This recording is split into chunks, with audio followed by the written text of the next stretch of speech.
স্ত্রীকে দাফন করবার পরে যখন বাড়িতে চলে এলো, স্ত্রীকে খুব মনে পড়তেছিল। সবে মাত্র বিবাহের 20 দিন হয়েছে, এখনো পর্যন্ত হাতের মেহেদির রং শুকায় নাই।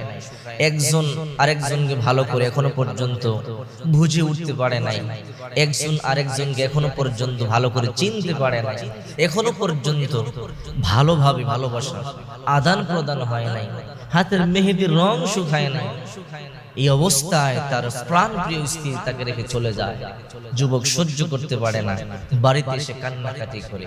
হঠাৎ করে গভীর রাত 12টার পরে মনে পড়ে গেল স্ত্রীর কথা। তাই হঠাৎ করে ভাবলাম, আমার স্ত্রীর কবরে তো আমার মোবাইলটা রেখে এসেছি, একটা ফোন করে দেখি আমার স্ত্রী কবরে কেমন আছে।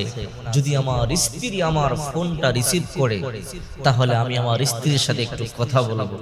শুনলে আশ্চর্য হবেন, যুবক